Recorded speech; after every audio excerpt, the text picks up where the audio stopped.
Ahí se te fue la... Ahí estamos, Ahí estamos grabando. cerraste la cámara, Teresa. Apagaste Perdón. Bueno, buenas Ahora tardes, buenos días y buenas noches. Solamente decir que estamos en el cuarto curso de la especialización en estudios socioeconómicos latinoamericanos, y como lo hacemos habitualmente, cada curso que se inicia lo hacemos a partir de conferencias de profesoras, profesores, colegas, militantes que trabajan este tema. Así que, bueno, Julio va a coordinar la actividad, será quien la presente a la profesora. Solamente va de adelantado nomás un agradecimiento, Teresa, tenerte nuevamente. Y Julio, cuando quieras, adelante. Bueno, gracias Enrique. Buenas tardes a todas, a todos. Un gusto tenerlos.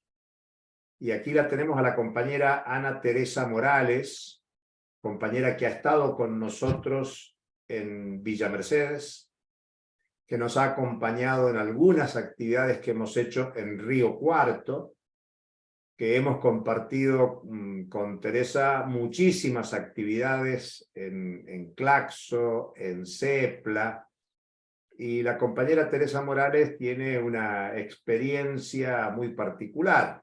Teresa es boliviana, ha participado en distintos ámbitos intelectuales de Bolivia, de América Latina y el Caribe,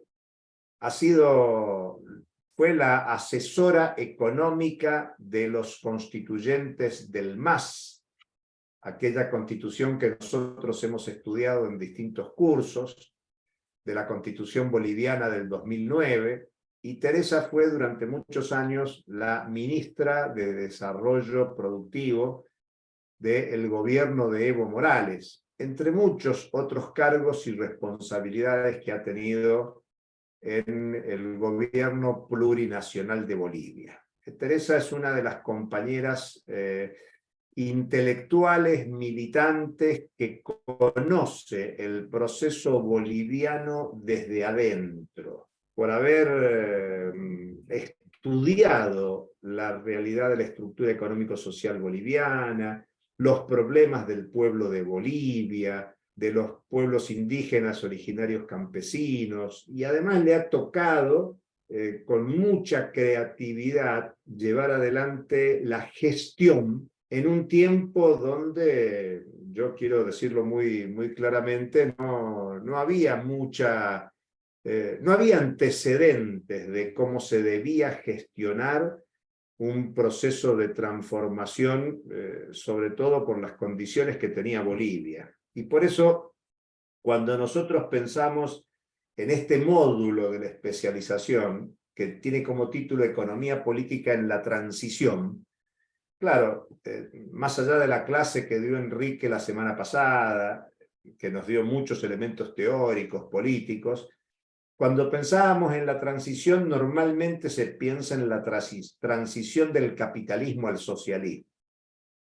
Y claro, con la experiencia de la caída de la Unión Soviética, del derrumbe del socialismo en el este, nosotros invitamos a José Luis Rodríguez. Todos ustedes tienen ya una clase de José Luis Rodríguez grabada para escucharla, con un balance que hace José Luis Rodríguez sobre la experiencia de la Unión Soviética, la experiencia de los países del este de Europa, y por lo tanto esa clase ustedes tienen que verla, analizarla, estudiarla.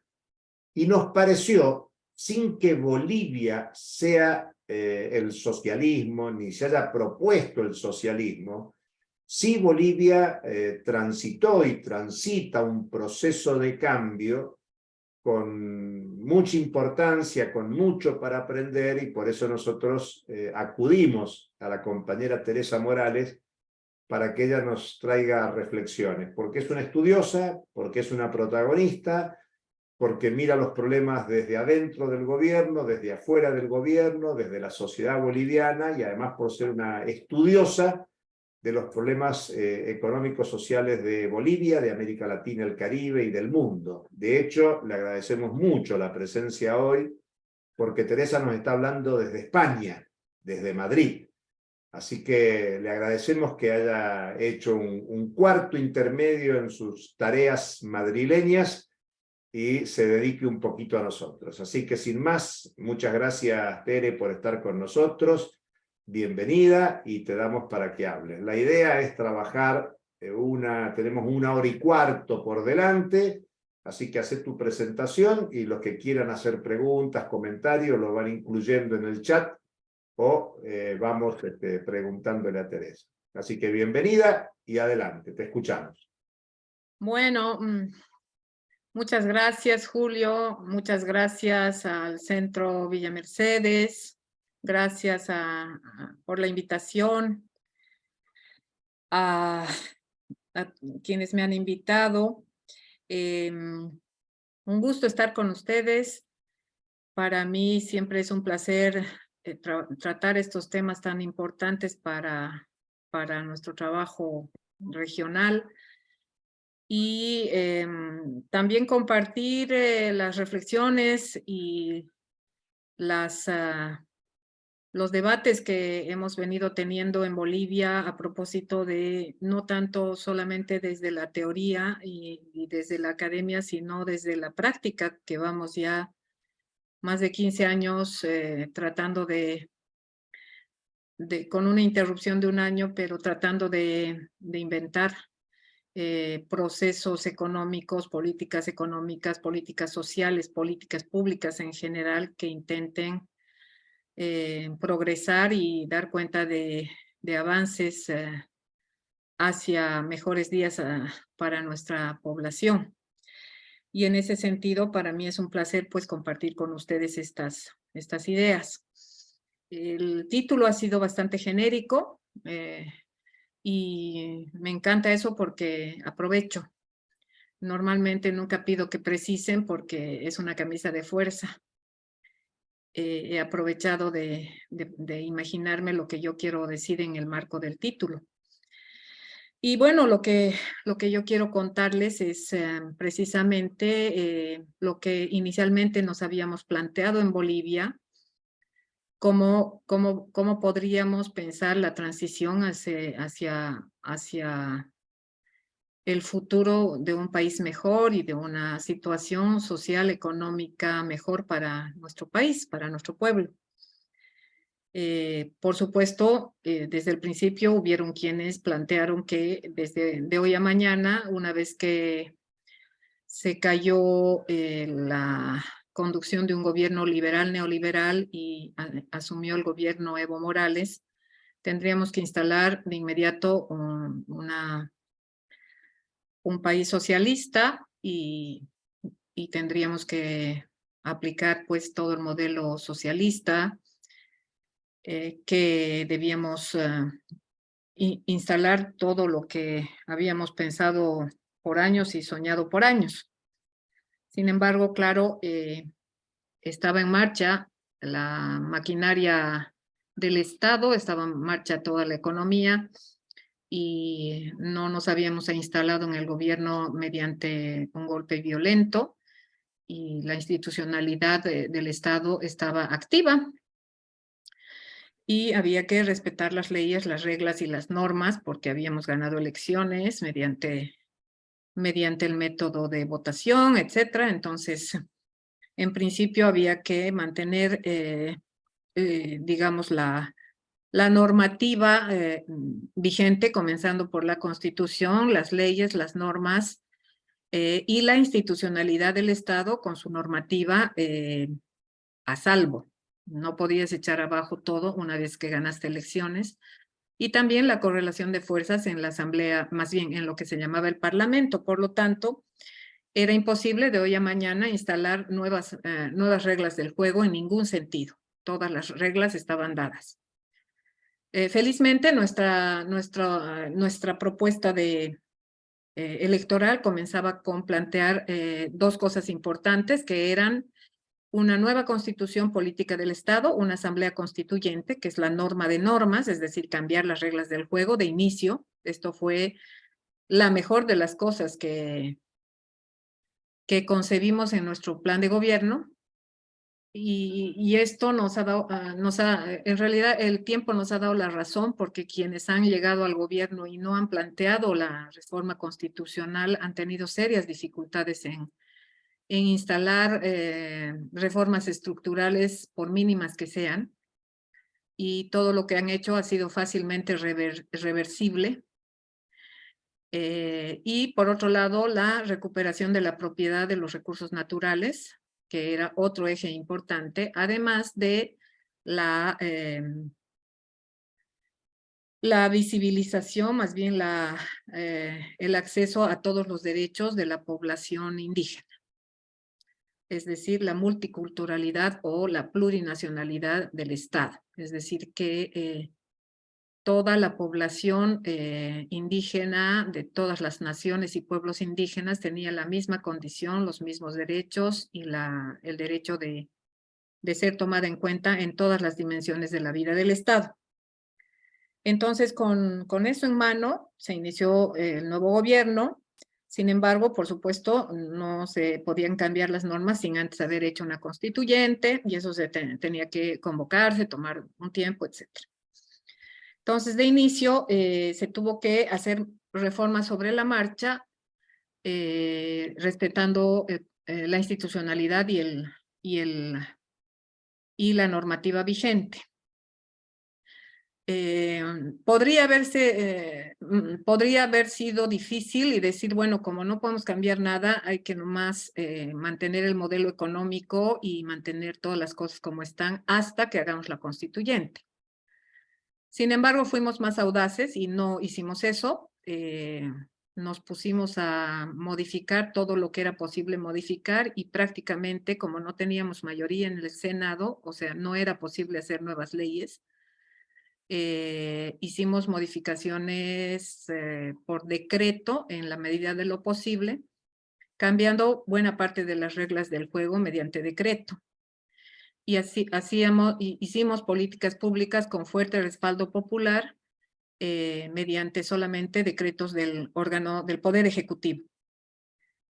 Esto referido a la institucionalidad y al modelo político que habíamos adoptado. Mucho respaldo popular y decisiones que se tomaban desde el Ejecutivo con poco respaldo o ningún respaldo, porque todas las leyes se trancaban en el Senado, por lo tanto no había ninguna manera de que hagamos ni una sola ley durante todo el primer año, porque durante todo el primer gobierno prácticamente, porque no teníamos mayoría en el Senado, por lo tanto ninguna ley se pudo aprobar.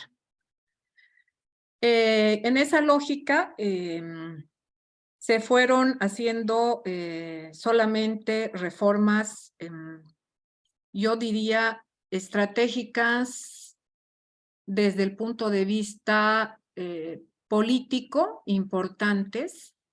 Se tomaron decisiones de soberanía económica, se echó al Fondo Monetario Internacional, pero no se pudo echar al Fondo Monetario Internacional solamente como una decisión política, sino sobre la base de que en principio el 1 de mayo del primer año de gobierno se decidió nacionalizar los hidrocarburos y se elaboraron nuevos contratos para todas las empresas transnacionales, que eran más de 80 contratos que habían sido transferida la propiedad de los hidrocarburos a las empresas transnacionales por parte de los gobiernos neoliberales, del gobierno de Sánchez de Lozada. Entonces, justamente por esa razón, la rebelión popular echó a Sánchez de Lozada del gobierno, y la primera decisión que se tomó fue hacer una nacionalización de los recursos naturales,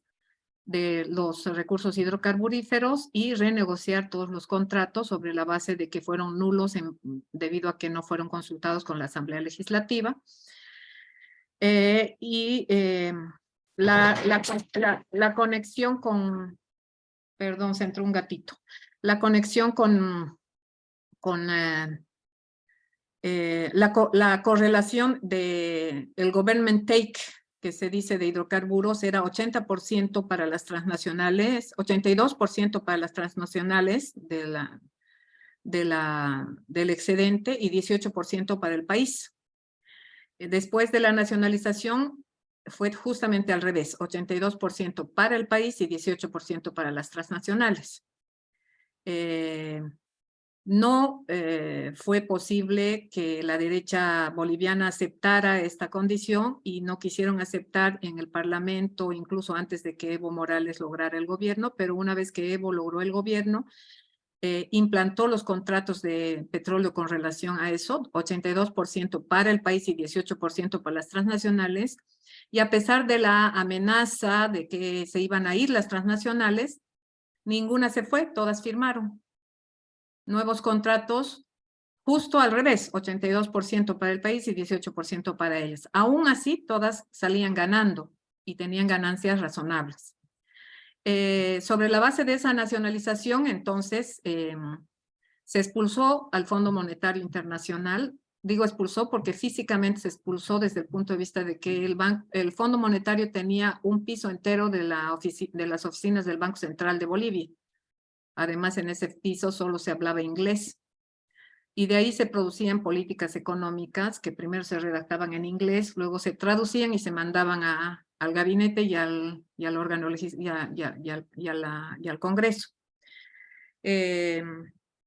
Ya no llegaron más misiones del Fondo Monetario porque se rechazaron los créditos que venían con condiciones debido a que el 82-18 que estaba a favor nuestro nos daba ya la condición soberana como para solventar nuestros propios gastos. Es decir, es como un niño, ¿no? Un joven que tú le dices, bueno, o obedeces las normas de casa mientras yo te mantenga. Y entonces cuando el muchacho ya tiene sus ingresos, te dice, bueno, entonces ahora sí voy a hacer lo que yo quiero.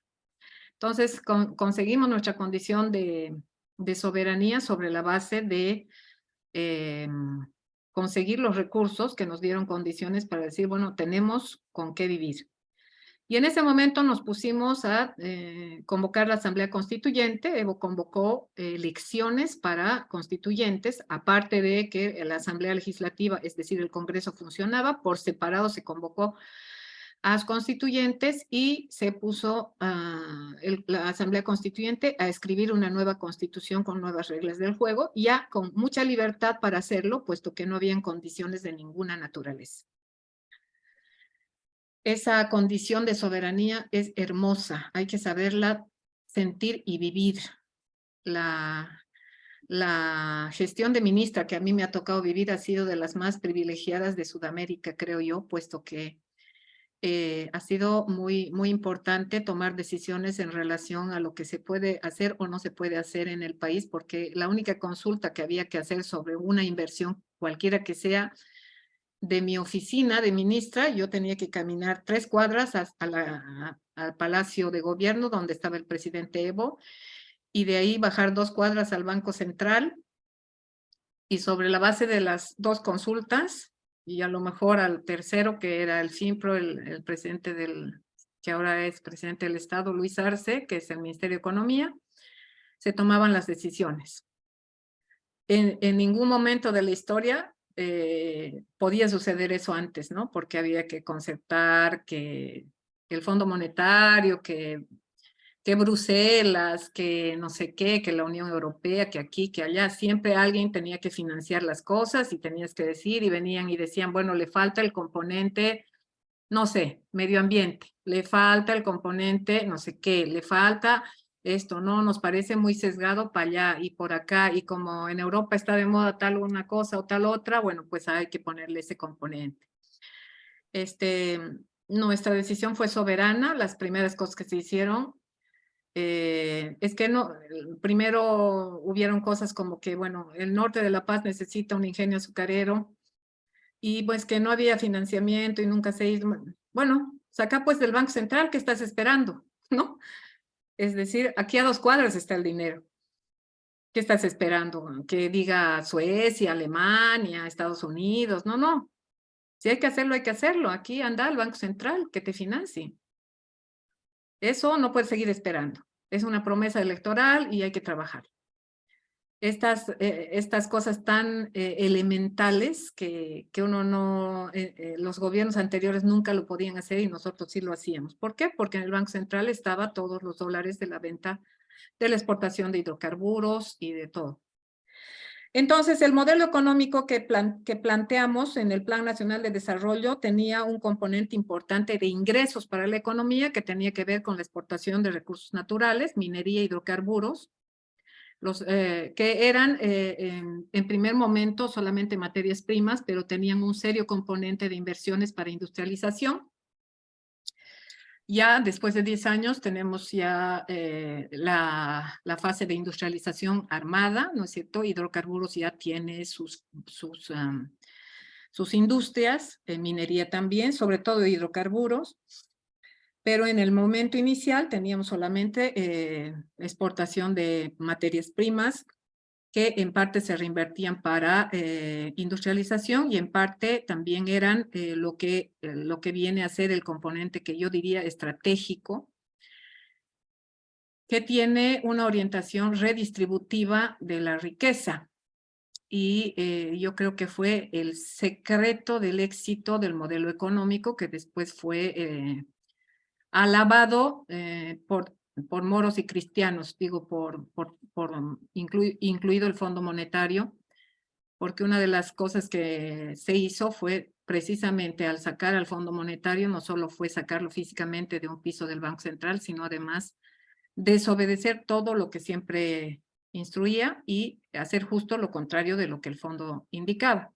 En el caso se inició la entrega de lo que se llamaron bonos, fueron recursos económicos que se entregó a la gente más pobre, a la gente más vulnerable directamente, a las mujeres, a los niños que no tenían escolaridad, para que se escolarizaran, recibían dinero, las mujeres madres las madres en gestación,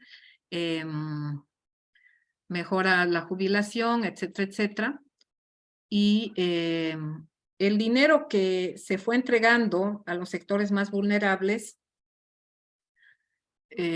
sobre todo a las madres y también a los niños, incluso a los viejos, resulta que cuando les das dinero a los pobres, y la gente pobre en Bolivia, que es una gente de extracción indígena, aymara y quechua principalmente, es una gente muy industriosa, muy hábil con las manos y habituada al trabajo. Entonces, con poco dinero fabrican tejidos, costuras, hacen zapatos, hacen lo que sea, y van y venden.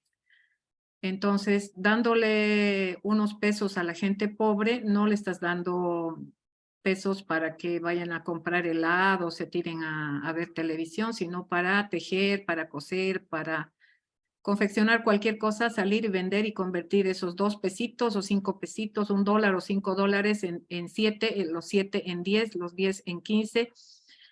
Y le vendían a quién, a otro pobre que también hacía lo mismo y a otro pobre que también hacía lo mismo. Y el efecto dinamizador de darle dinero a la gente pobre, que es gente muy trabajadora del pueblo aymara y del pueblo quechua, que toda su vida no ha hecho más que trabajar, ha generado una dinamización de la economía que ni nosotros mismos hubiéramos imaginado.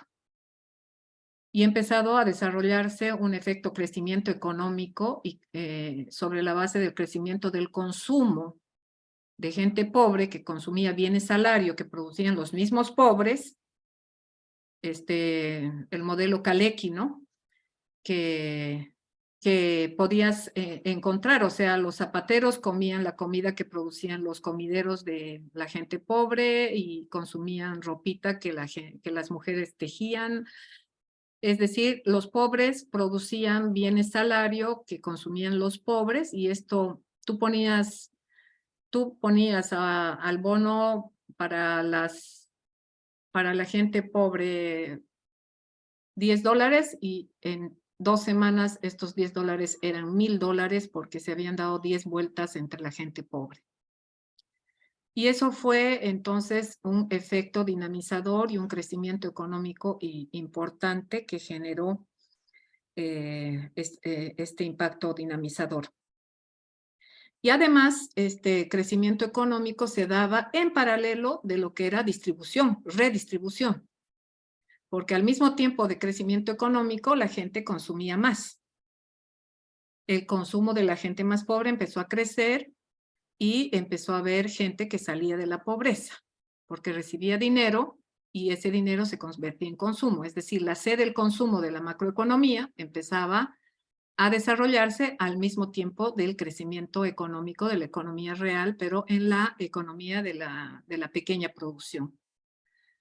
Aunque también, por supuesto, había una mediana y gran industria en Bolivia que no era una industria potente, que también se fortaleció porque la gente en Bolivia había una industria que no había acabado de morir en la época neoliberal, de alimentos y de cosas básicas que todavía se había mantenido, excepto en textiles. En lo demás se había mantenido bastante infraestructura productiva, calzados, algunos alimentos, etcétera, todavía había sobrevivido. Entonces esa industria mediana y grande se mantuvo, creció, y con eso se reactivó la economía. Y sobre todo el espacio rural, que fue el espacio de producción de granos y alimentos, donde está la oligarquía en Santa Cruz, los grandes terratenientes del oriente que tenían plantaciones importantes de soya, de sorgo, de todos los granos, que durante la época neoliberal se habían estancado en cuanto a productividad porque no han aprovechado el gobierno proclive a ellos, porque en realidad los gobiernos neoliberales no han generado condiciones productivas, han hecho más bien negocios para ellos, pero no han hecho inversiones de mejora de productividad de su sector. Resultaron mejorando porque la principal perspectiva de Evo y de sus ministras mujeres que hemos estado en el desarrollo productivo y en el desarrollo rural ha sido mejorar la productividad de la tierra con fertilizantes, con semillas y con mecanización del agro muy potentes. Sobre todo Evo, que tenía entre ceja y ceja como ex agricultor, el potenciamiento del agro fue muy potente en cuanto a entrega de semillas a través de un operador del Estado que era EMAPA, semillas, fertilizantes y tractores. Con eso se potenció la productividad del agro de manera impresionante, sobre todo para medianos y pequeños productores, y con eso el gran productor tuvo que ponerse a la altura del pequeño productor y se mejoró la productividad en todo nivel. Mejoraron las exportaciones de granos y mejoraron las exportaciones de granos, pero con un antecedente, que fueron reguladas las exportaciones, controladas.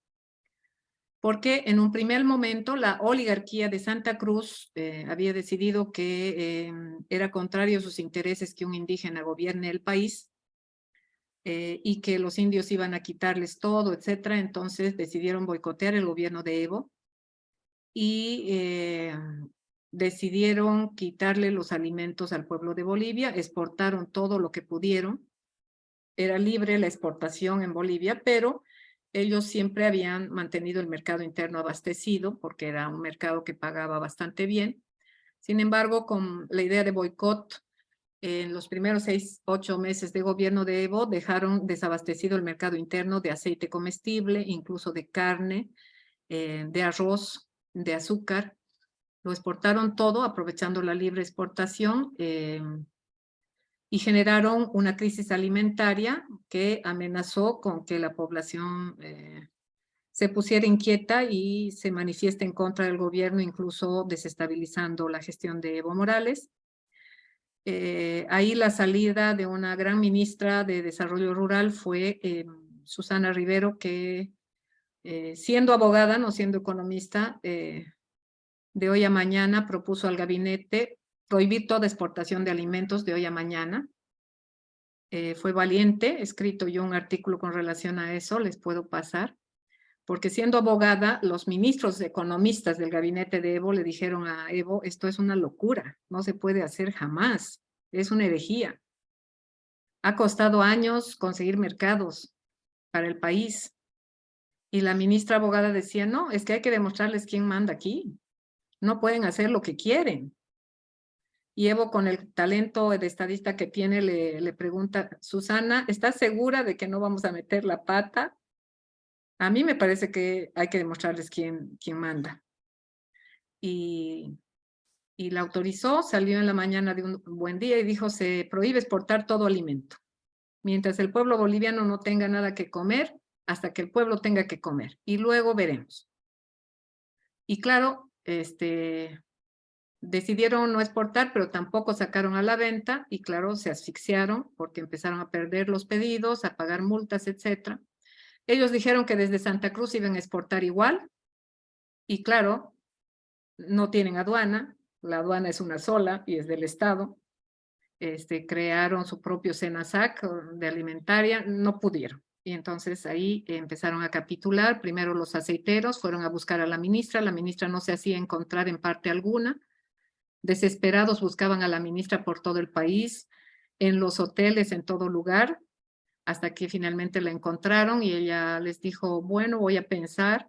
Y finalmente fuimos flexibilizando y hasta el día de hoy, bueno, esperemos que siga, hay un modelo de control de exportaciones que es cuando tú tienes abastecido el mercado interno en el cupo que el gobierno te da, recién tienes derecho a exportar el excedente. Y eso está desde hace 15 años, excepto, bueno, sí, ni siquiera pudo desmontar la presidenta de facto este mecanismo, porque es un mecanismo ya instalado en la gestión de gobierno. Entonces, solo se exporta el excedente, primero se abastece el mercado interno al precio justo. El precio justo, aunque es una noción ética, en realidad consiste en que es el costo, como son alimentos básicos, no es caviar, no es nada suntuoso, son leche, pollo, etcétera, como es el derecho humano fundamental que marca la Constitución, es el costo más 15% de utilidad, el precio básico que se tiene que cobrar para el pueblo. Si quiere exportar, al precio que quiera puede exportar, pero para el pueblo es costo más 15% de utilidad, que es una utilidad razonable con la que se supone que puede lucrar de manera adecuada. Entonces, el alimento en Bolivia, el pollo cuesta 13 bolivianos desde entonces hasta hoy. 14 y 15 cuando estamos enloquecidos de nervios.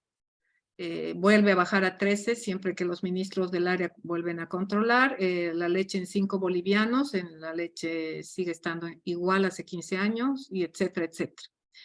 Luis Arce hasta ahora se ha vanagloriado de que tenemos la inflación más baja de la región y creo que casi a veces la más baja del mundo, sobre la base de este control de economía política, porque en realidad no es un control, a pesar de lo que crea el ministro actual de Economía, que no comprende bien, es un control de economía política de la cadena de valor. No es un control monetarista, es un control de la cadena de valor. Y lo manejan los ministerios del área de producción y de desarrollo rural, no el Banco Central, no la liquidez. La liquidez solo acompañó. Pueden invitar a Marcelo Zabalaga, que fue nuestro presidente del Banco Central en la época de Evo, a mí y a cualquiera de las ministras del área de producción y de desarrollo rural, que fuimos además mujeres, normalmente invisibilizadas por los ministros hombres, entre otros Luis Arce, que creen que han manejado la inflación sobre la base de políticas monetarias. Y esto no es así. Esto se ha manejado sobre la base de la gestión de las cadenas de valor. Desde el primer eslabón de la cadena hasta el último se han negociado precios, hasta de pollo, de leche, de azúcar, de arroz, de sorgo, de maíz. Y todo eso está regulado y todo eso está negociado y todo eso está controlado, al grado tal que cuando la señora Áñez ha querido desregular eso, se ha venido el mundo encima y no ha sido capaz de hacerlo porque se han venido sectores enteros al despacho del ministro, que el ministro que anunció esto tuvo una avalancha de reuniones que no fue capaz de entender ni de atender y tuvo que postergar 4, 6, 8, 10 meses la decisión y finalmente cayó la señora Áñez y nunca lograron liberar exportaciones. Entonces, es un proceso de alta relojería que no van a poder desmontar en mucho tiempo y eso ha permitido un control de la inflación, porque es un proceso de redistribución de las ganancias en cada eslabón de la cadena, entre todos los operadores de cada eslabón de la cadena. Si estamos hablando de pollo, desde quien produce el pollito bebé, hasta quien produce el alimento de los pollos, hasta quien produce en toda la cadena. Lo mismo en el azúcar, lo mismo en la leche, el alimento del ganado que viene de la soya, es decir, todos los actores están articulados en torno a precios justos que se negocian con mediación algunas veces de la autoridad o con mediación de gremios. Entonces, el modelo económico ha consistido en que de los recursos naturales, de los excedentes, se ha conseguido un excedente que va directamente a entregarse a la población más pobre. Esta población pobre convierte eso en recurso productivo, y aquí hablamos de una cosa que es importantísima. Lo que hemos hecho es una redistribución primaria, no secundaria. En economía hablamos de redistribución primaria cuando les das dinero, es decir, los chinos dicen, no le des el pescado, sino enséñale a pescar. Y nosotros le hemos dado dinero y no le hemos dicho, mira, no compres pescado, sino aprende a pescar, pero está en los genes de los aymaras y los quechuas, ponerse a trabajar, a coser, tienen en la Constitución boliviana está los valores éticos del mundo aymara, quechua y de los 36 pueblos indígenas que son Amazúa, Amayuya y Amaquella. Y no ser flojo es parte de la vida de los pueblos. Entonces, bueno, no ser ladrón, no ser flojo y no ser mentiroso. Entonces, la gente es muy trabajadora y entonces si tiene unos pesos, incluso los niños que reciben el dinerito para comprarse zapatos o útiles escolares y para entrar al colegio, en el campo se compra gallina y gallo. Y al terminar el año ya tienen pollitos y tienen cosas.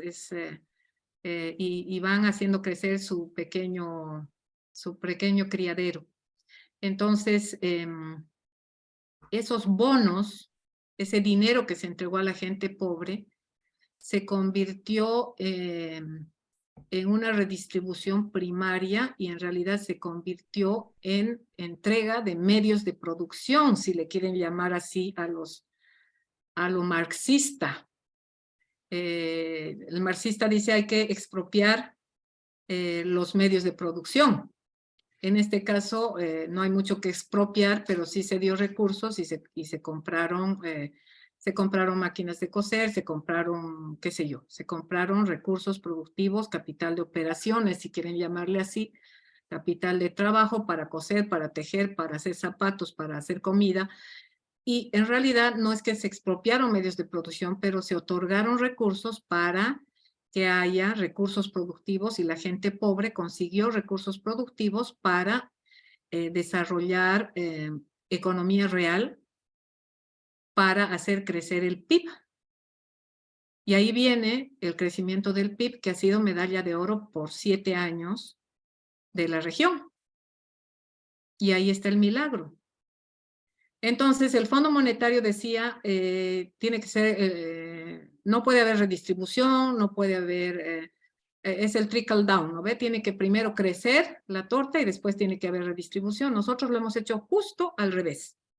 Primero le hemos dado plata a la gente pobre y el dinero de la gente pobre, la gente ha hecho no redistribución secundaria, o sea, no ha sido dinero para gastarse en golosinas, sino ha sido dinero que lo han convertido en capital de operaciones para pequeños negocios, o en buena parte de ellos, han convertido en en mercancías, las mercancías se han vendido a los otros pobres que también han vendido sus mercancías, a otros que han hecho alimentos, calzados, etcétera. Y cada dólar que se ha puesto ahí o cada peso que se ha puesto ahí se ha convertido en 25 pesos a la semana siguiente y eso ha sido dinamización, crecimiento. Ahí ha estado la receta de nuestro crecimiento económico. Primero redistribución y luego crecimiento. No el trickle down, primero crecimiento y luego redistribución. Justo al revés. Justo al revés. Y eso con no un crédito del Fondo Monetario, porque eso jamás hubiera sido posible, nunca te hubieran permitido. Hemos echado al Fondo Monetario y lo que hemos hecho es el dinero de la recuperación de los recursos naturales, que por un lado nos ha permitido ensayar este modelo y por otro lado nos ha permitido una soberanía y nos ha permitido esa soberanía dibujar un Estado con dibujo libre, un Estado plurinacional, con derechos ampliados para los indígenas, para las mujeres, para los discapacitados, para los gays, para etcétera. Hacer un dibujo libre de un Estado, que no es perfecto, porque las sociedades no pueden avanzar al gusto y sabor de los más avanzados y qué sé yo, y ahí tienen a Chile, que han escrito cosas bellas, pero que el pueblo no las ha podido digerir. Pero es una constitución que ha sido como construida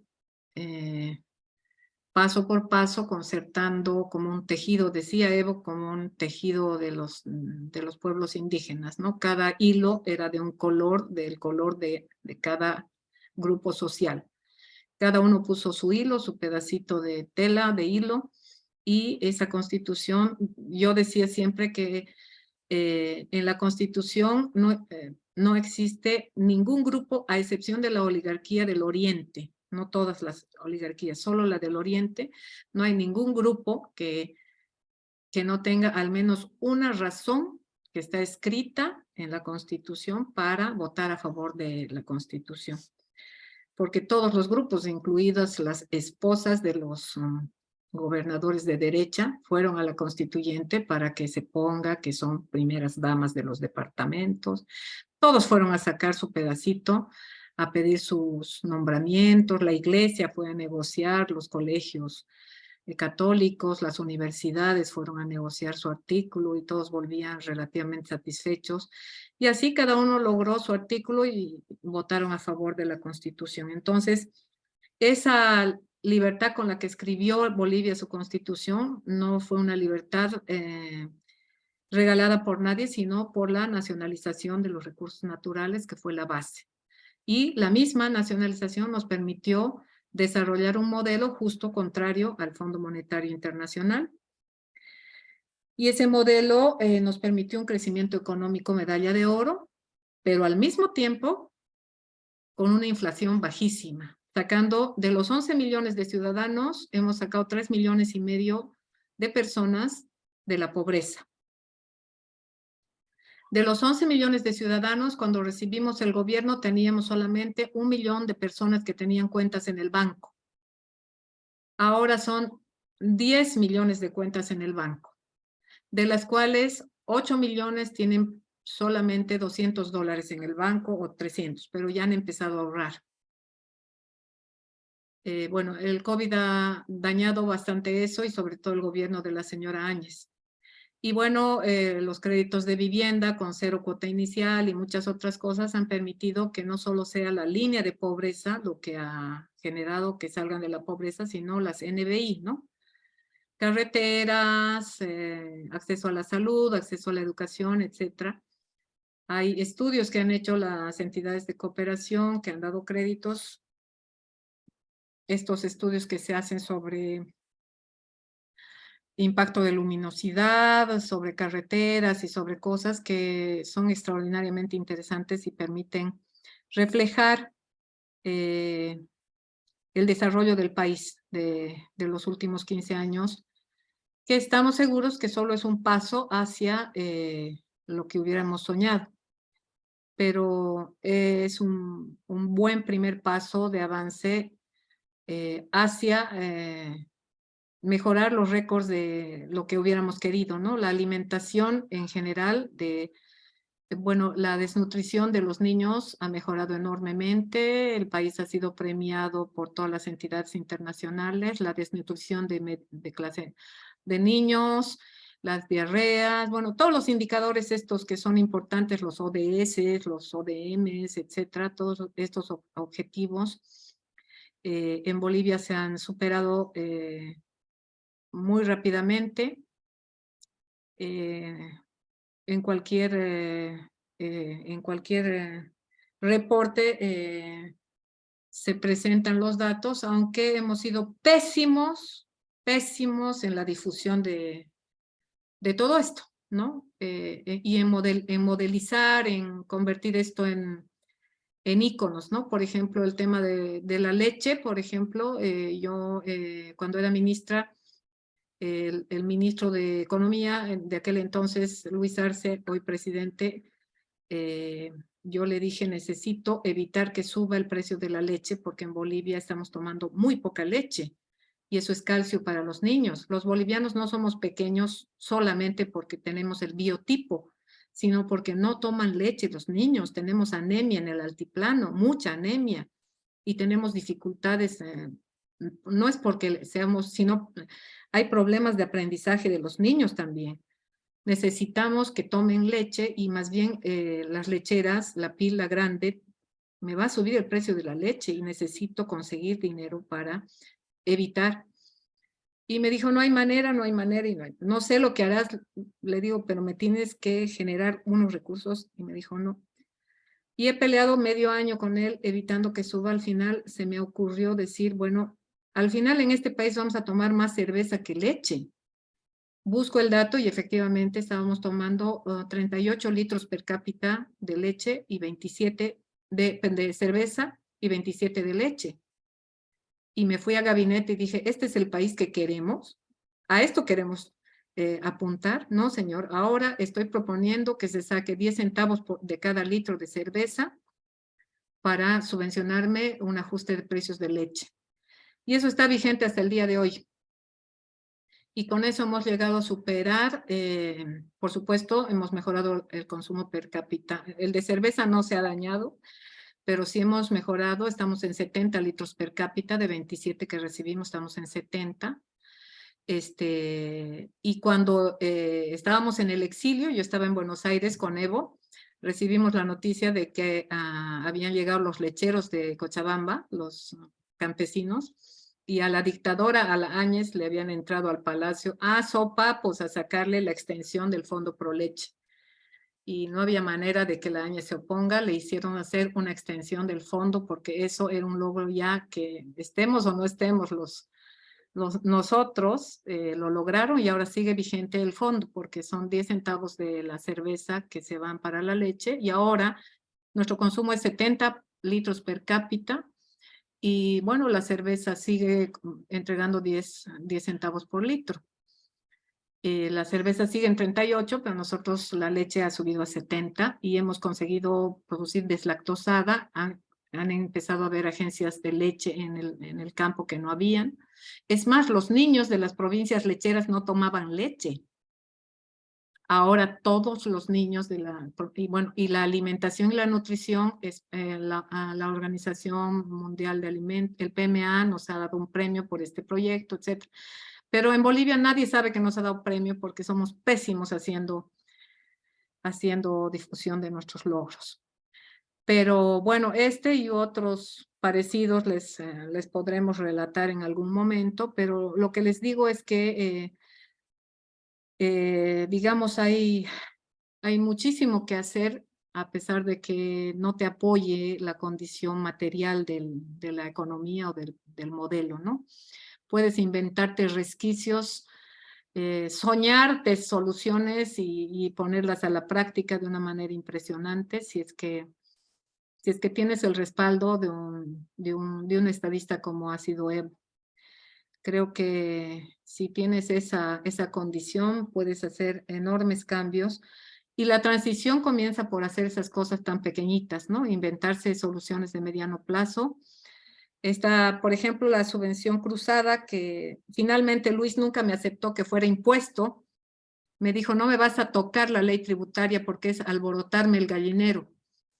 Le digo, pero esa ley es neoliberal, Lucho, hay que empezar a cambiar eso. Estamos en una transición. Y me dijo, esa ley no se toca, Teresa, no se toca, me dijo. Esa ley no se toca porque me alborotas el gallinero y nos vamos al diablo. No tengas miedo, Luis. No, no se toca y punto. Ya, no se toca. Bueno, entonces, ¿qué se va a llamar? No sé, ponle el nombre que quieras. Búscate tu bibliografía. Le digo, bueno, se va a llamar retención. Ya, pero mi viceministro tributario no va a cobrar eso. Ya, va a cobrar mi autoridad de empresas. Ya que cobre tu autoridad, ¿tiene competencia para eso? Tiene, ya que cobre. Ni va a cobrar, me ha dicho, ni siquiera va a poder. Claro, porque le va a quitar sus licencias, va a cobrar a la cervecería. Tiene atribución de quitar licencias. No creo. Bueno, le digo, tú no crees, yo sí creo. Y cobró, porque yo le dije al de la leche y la de cervecería, le dije, les vamos a quitar licencia para firmar cheques a sus gerentes. A la primera que no paguen. Y nada, con esa amenaza me empezaron a entregar los 10 centavos hasta el día de hoy. Siguen entregando. Y no le entregan a impuestos, le entregan a la autoridad de empresas que depende del Ministerio de Desarrollo Productivo. Sigue Luis con su gusto de no haber cobrado impuestos. Y se llama retención. Pero me saqué el cuento a mi favor y hasta ahora el Evo se mata de risa de lo que hemos peleado. Pero me dice, ves, tú has sacado en favor de los niños. Y siempre una cosa increíble, una cosa que les debo contar y sobre todo les va a encantar a las mujeres, porque yo empezaba a hablar de esto y era increíble cómo las mujeres del gabinete se levantaban como una sola a respaldarme con 1001 argumentos. La de salud sacaba todo lo que sabía de nutrición, la de culturas decía todo lo que podía decir, bueno, las mujeres, la de comunicación que era mujer igual, miren, no saben cómo arma. Y el Evo decía, bueno, si las mujeres, era el lucho contra las mujeres del gabinete, porque no puede ser que los niños tienen que tomar leche. Y parece mentira, ustedes parece que solo fueran mamás y no piensan en la economía del país, decía Luis. Claro que pensamos en la economía, pensamos en el pueblo y esta discusión era así, pero pues así, eso era otras de las condiciones. El gabinete siempre fue mixto y en el tiempo en que yo estaba era mitad hombres y mitad mujeres el gabinete. Así que también por eso hemos ganado varias cosas en el debate del gabinete de Evo. Éramos mitad hombres y mitad mujeres. En ese tema y en varios otros era un tema de ambos. Bueno, creo que hasta aquí llego. Excelente, Teresa, muchísimas gracias. Ahí hay aplausitos. Muy bueno, Gracias. muy bueno desde el punto de vista de la reflexión teórica, de la experiencia práctica, de detalles de cotidianeidad que ayudan mucho a este debate de la transición. No es grandilocuente, sino que es concreto. Así que abrimos para preguntas de los compañeros, compañeras que quieran intervenir. Así que vamos con Enrique Elorza primero, Alberto Pérez después y María Concepción Salas luego. Dale, Enrique. Bueno, Hacemos muy varias bien. preguntas, comentarios y luego le pasamos a Teresa. Tenemos todavía unos 25 minutos. Bueno, muy bien, muchas gracias, Teresa. Dos así consultas, reflexiones tuyas que las podés unir seguramente con alguna de las otras preguntas. No, algún comentario sobre en el proceso tuyo como ministra y de todo lo que mencionó Julio, ¿qué situación, qué momento fue más conflictivo, más tenso en el proceso de transición, ¿no? O sea, ¿qué cosas nos podés destacar? El segundo lo has mencionado de alguna manera, pero decirte qué significa ser mujer, bueno, en un gobierno con las características que vos mencionas, ¿no? Esto me parece que me interesaría, y también si alguna breve reflexión pensando América Latina y el Caribe hoy en el tema de transición, qué aspectos considerás que es importante tomar nota.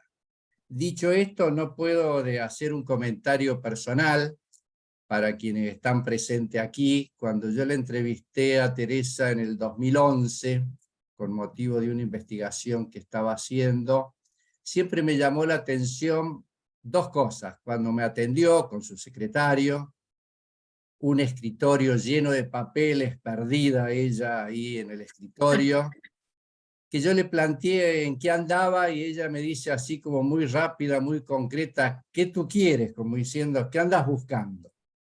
Y bueno, en 20 minutos me hizo una síntesis que fue muy ilustrativa para futuras reflexiones y me puso en contacto con un compañero que a lo mejor te acuerdas, Walter Abraham Pérez Alandia, que Sí, falleció, tengo sí, entendido, en diciembre. lamentablemente.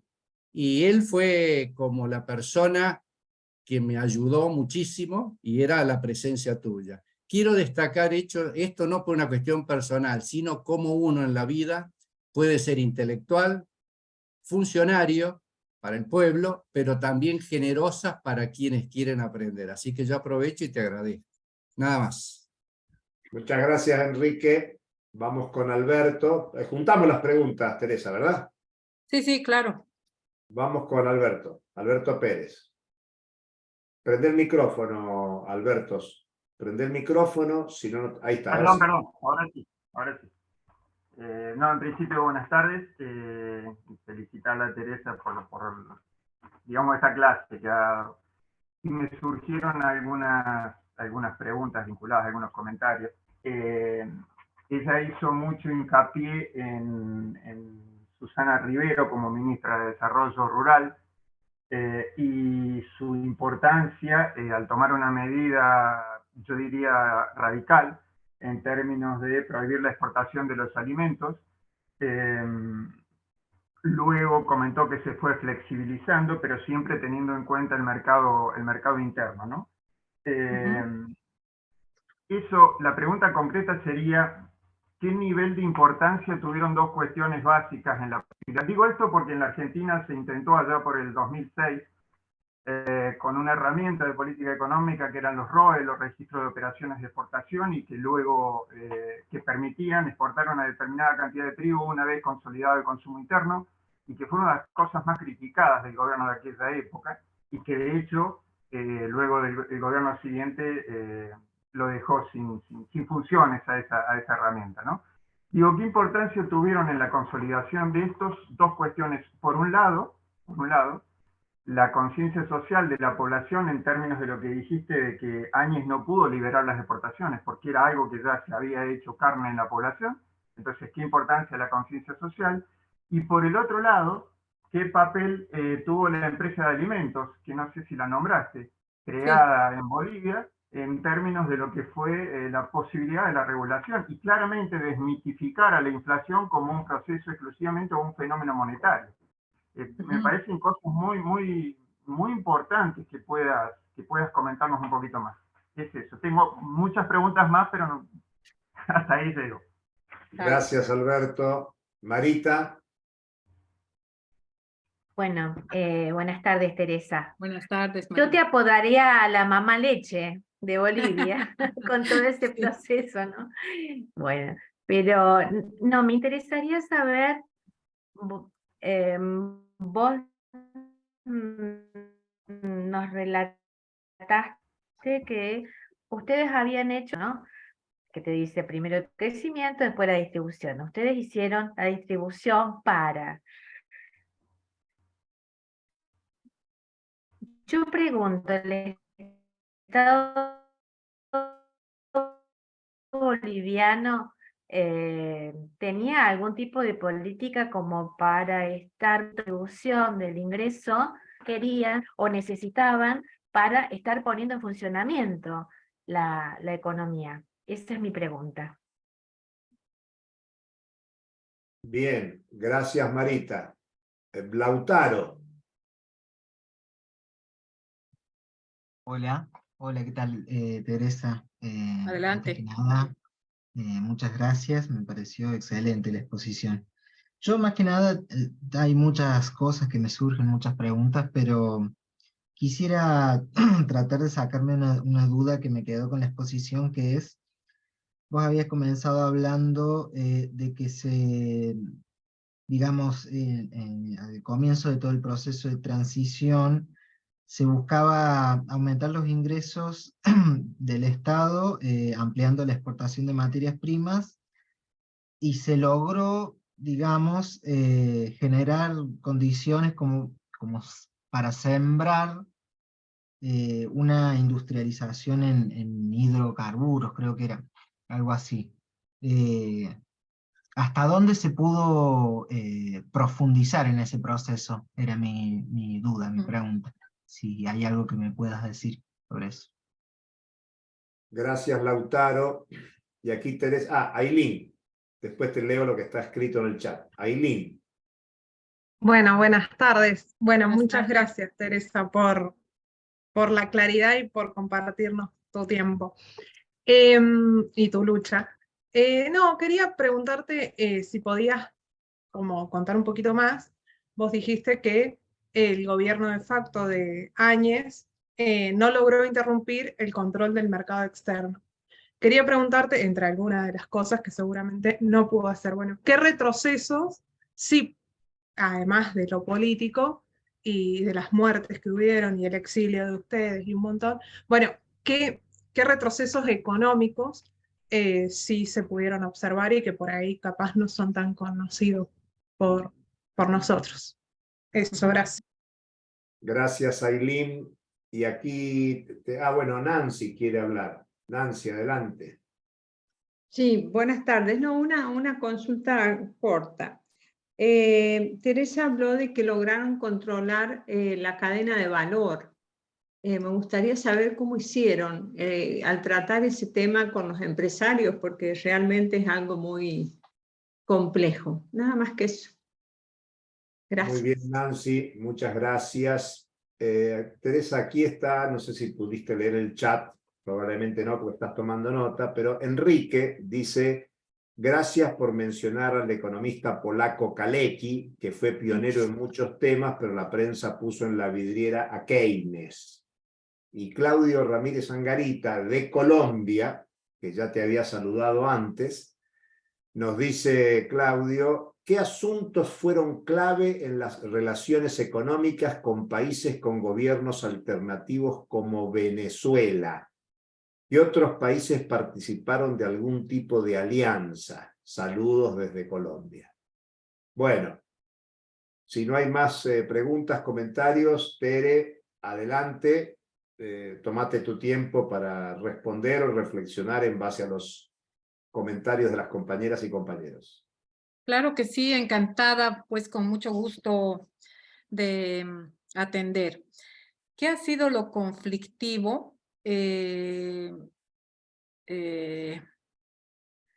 A veces ha sido difícil discutir con dirigentes de organizaciones cuando tienes que llegar a acuerdos sobre los precios y sabes que tienes que no tienes que ceder a un precio que podría ser más justo para ellos, pero pues no tienes condiciones, ¿no?, para llegar al precio.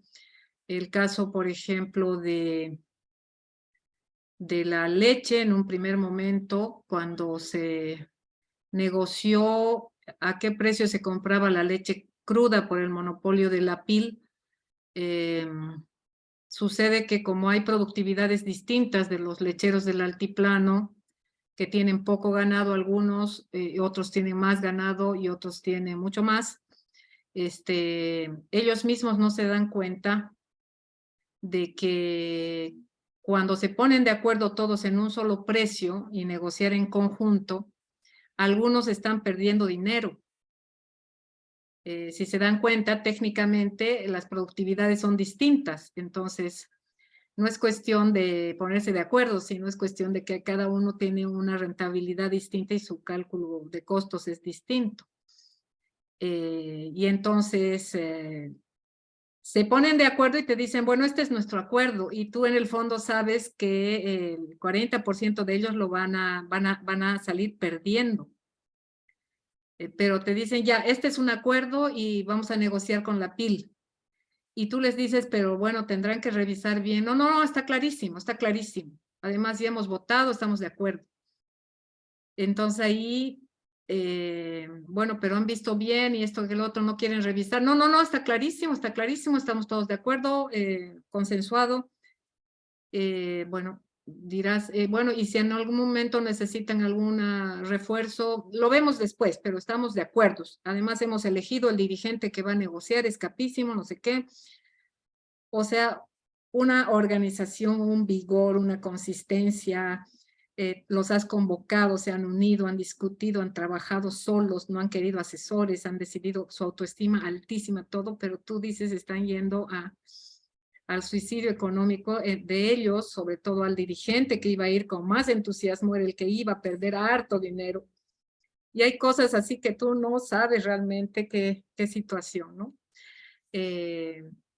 Tu economista de adentro te dice, bueno, pero tú diles, está mal, no has hecho bien, pero tu líder tienes que decir, pero este hombre está liderizando, etcétera. Cosas así pequeñas por un lado, y por otro lado, claro, lo conflictivo es priorizar entre regiones, decirle a la gente de una región que, por ejemplo, el sueño de un ingenio azucarero en Bermejo era una pésima idea, que lo tenían 10 años soñando y lo habían comprometido, qué sé yo, y no podían porque no era rentable hacer un ingenio de 7,000 toneladas porque era para perder.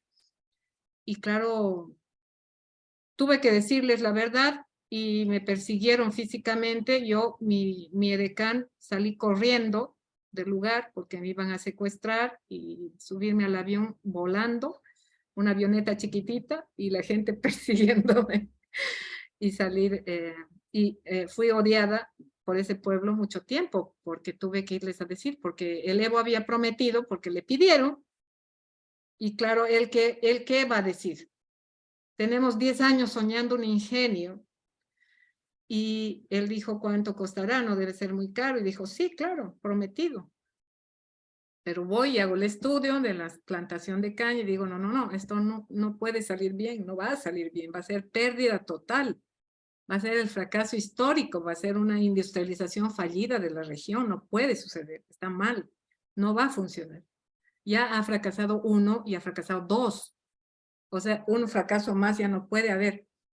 Y el Evo me dice, ahora sí que yo no les voy a decir, no podemos decir tienes que hacer, le digo, no puedo hacer, es que es una irresponsabilidad monumental.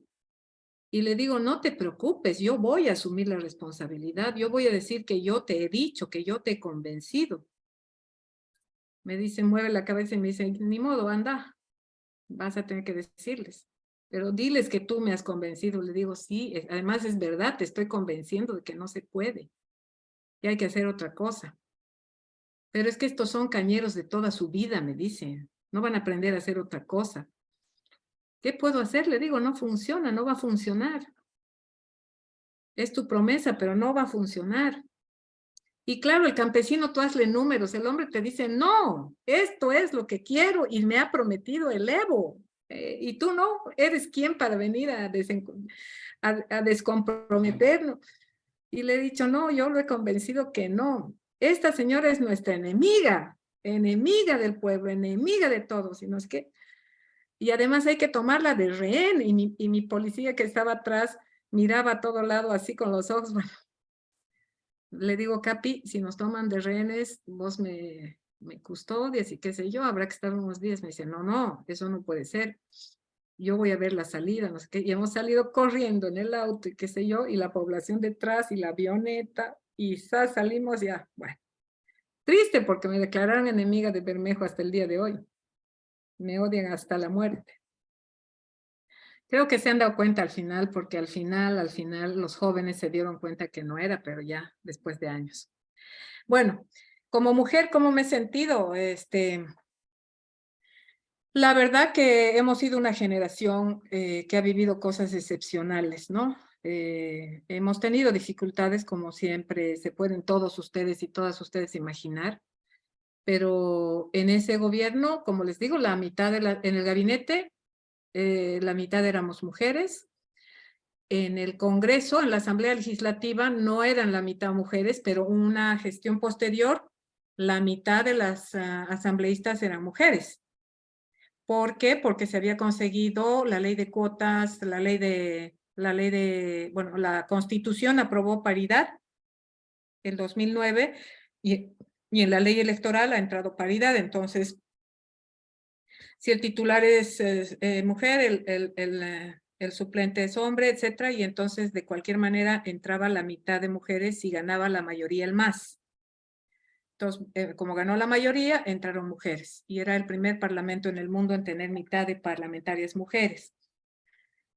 Como conquista políticas de nuestra generación, no solo de clase media intelectual, sino de mujeres de pueblo, la mujer que servía el té y el café, la indígena que servía el café en las casas de los hacendados hace 10, 15, 20 años, hoy día es diputada, es senadora, es alcaldesa, es ministra, es un privilegio, ¿no? Por supuesto que, claro, como les digo, ha habido cosas terribles, ¿no? Que siempre nos han costado a las mujeres, en todo sentido, siempre es difícil empoderarse, hasta en el despacho. Hay gente que no acepta una jefa mujer, qué sé yo, pero es lo de menos, ¿no? Si te pone de ministra el jefe Evo, ya cualquier cosa es posible superar. Me he sentido bien desde el punto de vista de mi equipo, de mi jefe, pero por supuesto hacia afuera hemos sido muy atacadas. Desde el punto de vista de mujeres, una de mis colegas ha sido atacada porque la oposición dijo que ella adoptó una niña y la niña era una niña del campo, como era morena, dijeron que era hija del Evo. Tuvimos que salir todas las ministras en conferencia de prensa para... La oposición dijo que como esta ministra era jovencita y era guapa, dijo, esa niña es hija del Evo. Entonces tuvimos que armar un escándalo entre diputadas, senadoras, ministras, hacer una denuncia penal contra el opositor. Bueno, horribles cosas nos han pasado, pero como parte de la lucha, ¿no? Como América Latina y el Caribe, todo lo que ha sido procesos progresistas, hemos tenido un gran aplauso porque hemos logrado muchas cosas para la gente más vulnerable, más pobre, y esta gente ha salido de la clase más pobre, ha recibido derechos, acceso a derechos de alimentación, de salud. Sin embargo, no hemos hecho el trabajo político con toda esta gente, ni en Brasil, ni en Argentina, ni en Bolivia, en ninguna parte. Creo que donde mejor han hecho ha sido en Venezuela, creo.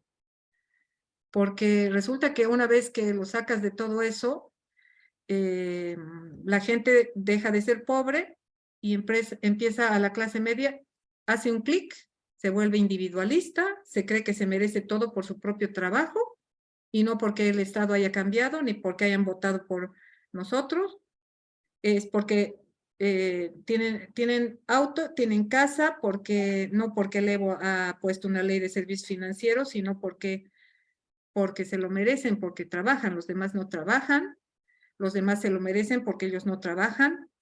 Es decir, ya no dependen de la tendera que les fía, entonces como ya pueden comprar en supermercado, entonces ya los pobres se lo merecen.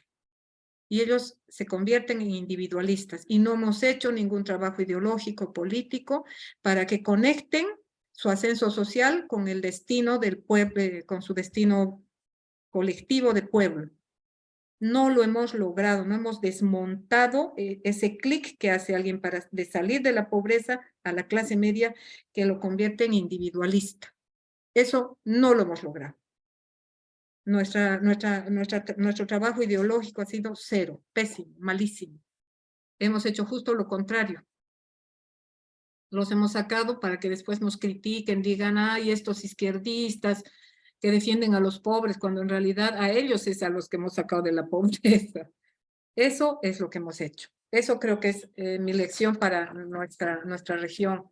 Todo lo que hagamos hay que trabajarlo no solo desde el punto de vista objetivo, que coman, que tomen leche, que esto, que el otro, sino que además se conecten con el destino de la patria. Que si hubo que nacionalizar los hidrocarburos, eso tuvo que ver con que tomas leche. tuvo mucho que ver, no es que los indios pelean por esas cosas de tontos y nosotros tomamos leche porque nos cae la leche del cielo, ¿no? Eso es. Gracias, Enrique, por la mención. Sí, me acuerdo y gracias también por invitarme. Me acuerdo mucho de esa visita que me hiciste y me acuerdo de nuestro amigo Abraham, que lamentablemente ha fallecido, un gran compañero. Estoy apenada por no haberte atendido más rato y hubiera sido lindo y podemos todavía seguir conversando. En tema, Alberto, lo de Susana Rivero, cómo fuimos flexibilizando. Sí, Susana interrumpió exportaciones y no dijo más. En realidad dijo, a partir de hoy se suspenden exportaciones de alimentos y se cayó. A los dos, claro, yo estando en mi casa, estudié economía, dije, se ha vuelto loca, se ha vuelto loca. Se han vuelto locos. Entonces, a los 2 días salió ella y dijo, bueno, probablemente vamos a flexibilizar en algunos casos cuando sea necesario, no sé qué.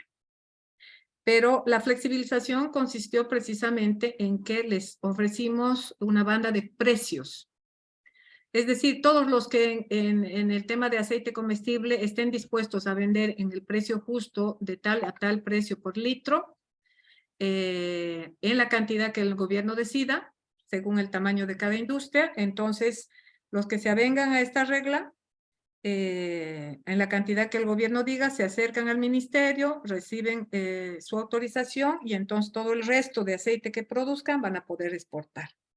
Eran 9 aceiteras, 9 empresas aceiteras, 8 bolivianas y una extranjera. La primera que capituló, que nunca me voy a olvidar, fue una empresa extranjera, porque los bolivianos que nos odiaban a muerte no aceptaron, pero el extranjero fue a buscarla a la ministra a todas partes y la ministra se hizo encontrar al final y dijo voy a capitular, así con esa palabra. Voy a capitular, no puedo incumplir mis contratos, y cayó una como naipes, una detrás de otra, los aceiteros, después los arroceros y después todos. Uno por uno comenzaron a firmar. Y desde ese día hasta el día de hoy el método es este. Es el ministerio, los 2 ministerios, además es control cruzado. El ministerio que yo fui viceministra en uno y ministra en otro. Los 2 ministerios hacen control cruzado de qué cantidad debe producir cada una para el mercado interno, cada empresa, de cualquiera de las cosas, y eso va a responder también la ingeniería que alguien me pedía, ¿no ve? Alguien me pedía, ¿por qué no logró liberar exportación? ¿Por qué? ¿Cómo se hace esto? Vamos a suponer que es aceite comestible. ¿Cuánta soya se planta? ¿Cuántas hectáreas de soya está plantada en Bolivia? Todo el territorio, ¿cuánta soya está plantada? ¿Cuántas hectáreas? ¿Cuánto es el rendimiento por hectárea esperado según las lluvias, etcétera? De esto, ¿cuántas toneladas se va a producir? Esto, ¿cuánto se va a industrializar y se va a hacer aceite comestible? Estas 9 industrias, cada una, ¿cuánta capacidad tiene? ¿Cuánto se necesita el consumo interno? El aceite que consumen los bolivianos es tanto, entonces cuánto cada uno va a poner por cuotas de aceite comestible para el mercado interno y a cuánto le vamos a esto, le hacemos su costo, decimos su costo más utilidad, pero nos sentamos con ellos, nosotros no hacemos el costo, sino les vemos a ellos. Es un trabajo de locos, porque hay que ir a las plantas, hay que sentarse con sus ingenieros. Claro, la señora Áñez creyó que cuestión de firmar un decreto. Vas con ellos, les haces sus costos, entonces ellos dicen, bueno, a ver, la cascarilla de soya yo la vendo, entonces ahí entra un dinerito. ¿Qué dinerito entra? Es que yo lo vendo a Brasil y el brasilero ¿cuánto te paga? No, ¿sabes? No, tienes que vender. Cascarilla de soya se come aquí, se come en Bolivia, no los brasileros. Tú vendes aquí a los cochabambinos, que son los que producen ganado lechero. Los cochabambinos están comprando alimento balanceado y no tienen por qué, porque ese alimento es buenísimo para el ganado lechero de Cochabamba. ¿No conocías a los cochabambinos? No, porque soy más amigo de los brasileros. Por favor, nos sentaremos. Bien, cochabambinos, vengan, siéntense a ver, hagan negocios. ¿A cuánto le vendes Ya, con eso, la hoja de costos, Has construido un país en 10, 12, 14 años. Se sientan, hacen negocio, entonces cada año ya simplemente es cuestión de volver a mantener el precio o mover 1 milímetro el precio entre las dos asociaciones, las 9 industrias de soya con ya la cascarilla, ¿cuánto este año? Yo tengo 1 milímetro más, ya listo, métale, listo. ¿Cuándo recoges tus camiones? ¿Ya has mandado, no has mandado? Listo. Recoges tu cascarilla, mi cascarilla, muevo mis costos de leche. Mi ganado tiene que, el ganado cochabambino come cascarilla de soya, no el del altiplano, que es otro ganado. Entonces, todo un diseño de alta relojería alimentaria. Eso, entonces, el soyero, tienes medido su costo. Y entonces tú dices, bueno, tu costo más 15% de utilidad, porque aquí en Bolivia es la utilidad del precio justo.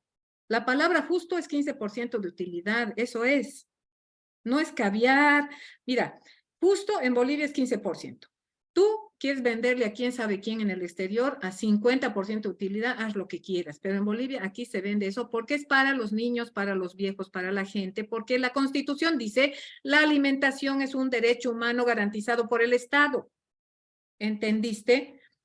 O sea, tú no tienes derecho a ganar más que 15%.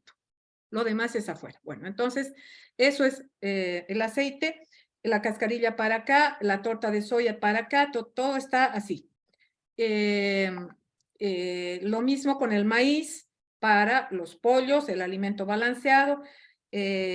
Todas las cosas más o menos vas armando unas ingenierías, el azúcar, el peso, les tienes que pedir a los de Metro para que hagan las balanzas que les robaban a los pobres cañeros, el arroz, que no les entregaban el precio, el afrecho.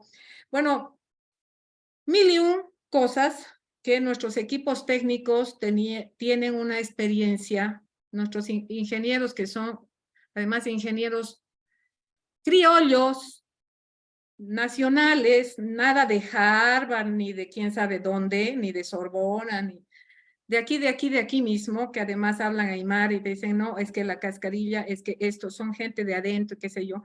Estos ingenieritos, nuestros ingenieros, nuestros agrónomos, nuestra gente, te decía, es que lo que pasa es que no viene pues el ingeniero porque el ingeniero no llega por esto. Ya, entonces el ingeniero llega y te metes ahí, haces las cosas con el cariño que hay que hacer. Entonces, ya le sacas su hoja de costos, puedes equivocarte, el primer año nos han tomado el pelo, dice el ingeniero, el año pasado nos han tomado el pelo porque nos han sacado este detalle y no nos hemos dado cuenta. Son 14 años ajustando las cosas. Entonces, claro, la señora Áñez y su ministro Rojo, Wilfredo Rojo, dirigente de la CAINCO, dice, liberación de precios. Claro, se le han venido a su despacho, su teléfono no paraba de sonar. Los cañeros, los maiceros, ¿quién me va a definir el precio? ¿A cómo vamos a hacer la hoja de costos? ¿Quién va a decidir cómo? Si van a liberar, ¿dónde? ¿Se van a llevar a Brasil la cascarilla? ¿Y quién va a poner el precio de la leche? ¿Cómo va a ser? ¿Y de la cerveza cómo va a ser? No, casi lo matan. Según dicen las secretarias que habían ahí, dice que el tipo que se quería enloquecer, porque además había gente parada en el piso de abajo, en el ascensor, toda la gente diciendo, a mí me tiene que recibir, no, yo el problema no. Nosotros ya tenemos un observatorio de precios, que es un edificio aparte, que el señor no había sabido que existía, que es donde concertamos precios durante todo el año. Cada precio es un piso. Piso leche, piso azúcar, piso esto y piso el otro, porque no había nada de eso. Con los neoliberales ni siquiera tenían información de qué precio había en el mercado.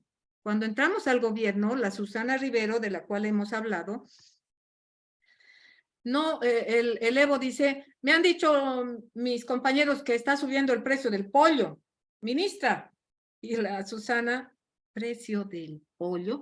Sí, claro, nosotras de clase media, si estamos ministras, nadie de nosotros comprando pollo, ¿no? Dice que ha subido el precio del pollo, ocúpese. Y claro, y la papa, y esto y el otro. Claro, ¿qué lugar del Estado se ocupa de los precios? No había. pero no había un lugar.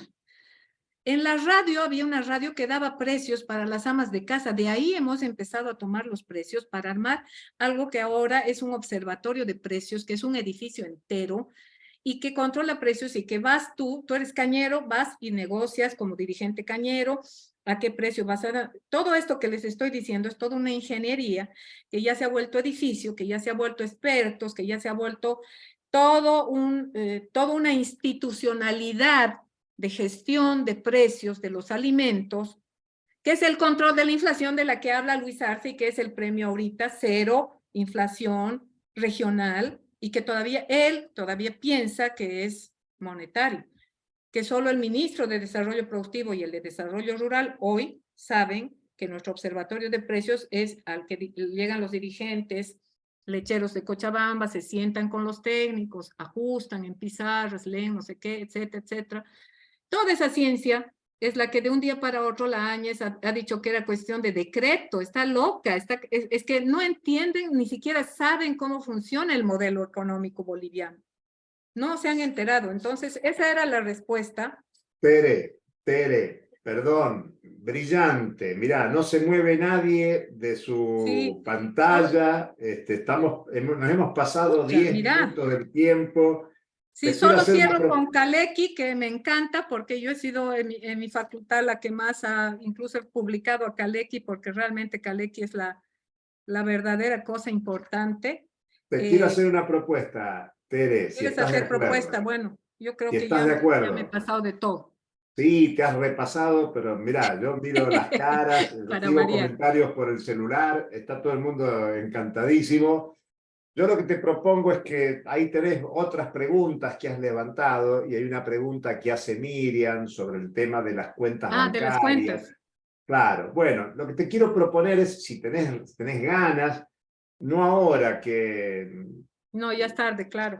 Claro, que terminemos ahora, que te grabes unos minutos, me mandes la grabación y nosotros reenviamos la grabación a todas las compañeras y los compañeros con tus respuestas a los comentarios, porque esta segunda parte ha sido tan conferencia como la primera, muy ilustrativa, muy útil, Tere. Así que la propuesta es esa, si estás de acuerdo.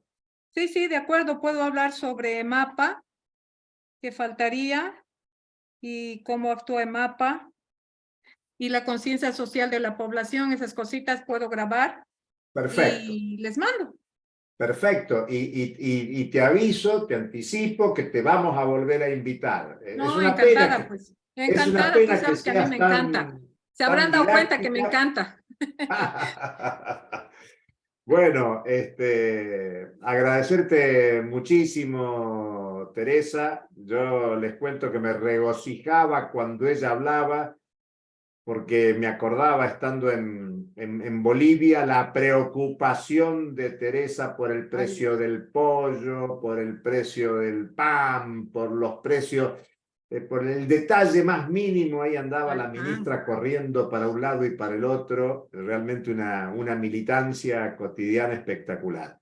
Así que, Tere, te agradecemos muchísimo. Esta clase está grabada, la ponemos a disposición para los compañeros y compañeras que no han podido participar. Luego, por supuesto, te va a llegar la desgrabación, lo vamos a transformar en artículo. Maravilla. Porque esto es bibliografía de la especialización. Así que desde ya, muchísimas gracias, y si querés agregar algo cortito, todo tuyo. Bueno, no, solamente decirles que todo esto está a total disposición. Lo que quieran lo profundizamos en cualquier momento. Hay muchas otras cosas que contar. Lo del pan me has hecho recuerdo. Hay mucho que me encantaría que lo vayamos sistematizando y fuera útil para cualquier cosa. De todas maneras, para el futuro todavía en Bolivia podemos hacer más cosas. Esa parte que ha hablado de Lucho Arce habrá que cortar. Pero no, él se acuerda y se ríe, no hay problema. No te preocupes, no te preocupes. Bueno. No hay que cortarle, era una broma, pero él se acuerda. Está clarísimo, está clarísimo. Me consta que los debates son en concreto, en cotidiano, no eran solo en el gabinete, sino que eran permanentes. Y eso es muy bueno, que haya posibilidad de que circule la palabra, la opinión, las ideas y luego es la realidad. Bueno, muchas gracias, Tere. Listo. Gracias a Gracias. todos y a todas por estar allí y nos vemos la próxima. Chao. Chao, chao.